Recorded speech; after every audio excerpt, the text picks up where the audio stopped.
बिस्मिल्लाहिर्रहमानिर्रहीम। अस्सलाम वालेकुम नाज़रीन, आप यूट्यूब चैनल देख रहे हैं। मैं इमरान ख़ान हूँ। आज 25 दिसंबर है। जो मसीही बरादरी के हमारे दोस्त हैं उन सबको क्रिसमस की मुबारकबाद। और आज कायद आज़म मोहम्मद अली जिन्नाह का बर्थडे भी है। कायद आज़म मोहम्मद अली जिन्नाह की यौम पैदाइश है।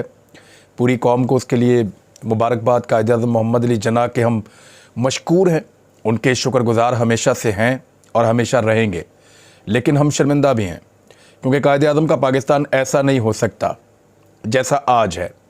कायद आज़म ने बड़ी मेहनत के साथ हमें एक मुल्क बनाकर दिया था। हमने आज से 50 साल पहले आधा मुल्क तोड़ दिया, और वो भी अपने शौक़ पूरे करने के चक्कर में तोड़ा, अपने अपने फ़ायदे और मफाद के लिए तोड़ा। उस वक्त भी ज़िद और अना जो है वो हावी थी, और ये कह रहे थे उस वक्त के डिक्टेटर्स कि कुछ भी नहीं होता, सब कुछ कंट्रोल में है, कुछ भी नहीं होगा, हम इकट्ठे रहेंगे, कोई फ़र्क नहीं पड़ रहा। नेगेटिव खबरें फैलाई जा रही हैं, झूठ बोला जा रहा है। तब भी सहाफ़ियों को दबाया जा रहा था, तब भी आवाज़ों को बंद किया जा रहा था, और उस वक्त भी अवाम की बात नहीं सुनी जा रही थी। अवाम के मैंडेट का एहतराम नहीं किया जा रहा था। लोग कुछ और कह रहे थे और साहब कुछ और चाह रहे थे, और फिर उन्होंने वही किया जो वो चाह रहे थे। पाकिस्तान दो हिस्सों में डिवाइड हो गया। पाकिस्तान को एक बदतरीन सूरत-ए-हाल का सामना करना पड़ा। पाकिस्तान के बहुत सारे फ़ौजी और सिविलियंस जो हैं वो वहाँ पे कैद में चले गए भारत की, और भारत आज भी उसको सेलिब्रेट करता है। जो हालात हमने देखे मशरक़ी पाकिस्तान की अलहदगी के वक्त, बड़ा दुख होता है।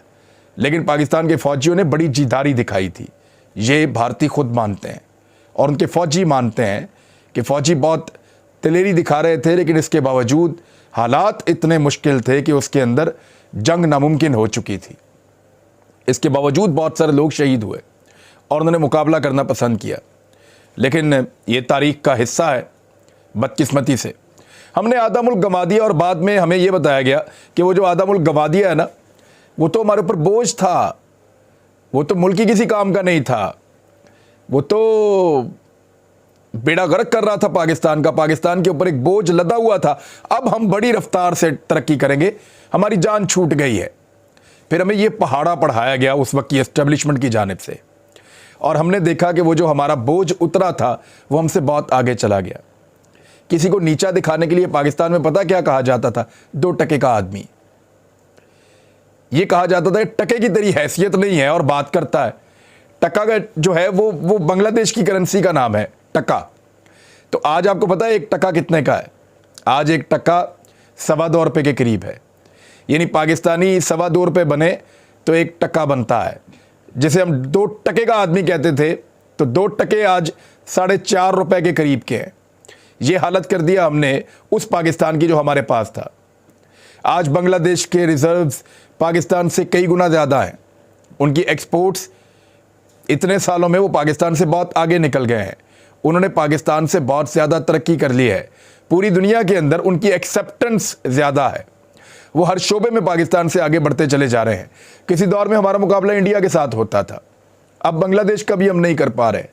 ये हालत की हमने इस पाकिस्तान की। कायद आज़म से इसलिए शर्मिंदा होना चाहिए कि कायद आज़म के पाकिस्तान में 75 साल के सेनेटर को एक ट्वीट करने के ऊपर नंगा किया जाता है। फिर उसकी और उसकी बीवी की निजी वीडियो उनकी बेटी को ब्लैकमेल करने के लिए भेजी जाती है। फिर उसके ऊपर टॉर्चर किया जाता है। लोगों के ऊपर लगातार तशद्दुद किया जा रहा है। कायद आज़म के बनाए हुए पाकिस्तान के अंदर जब भी कोई शख्स बात करना चाहे, सवाल पूछना चाहे, तो उसको उठा लिया जाता है, चाहे वो सहाफ़ी हो, चाहे वो सिविलियन हो। फिर उसको नंगा करके उसको करंट लगाए जाते हैं, चाहे वो सियासतदान क्यों ना हो। फिर उनको मारा जाता है, उनको गिरफ्तार किया जाता है।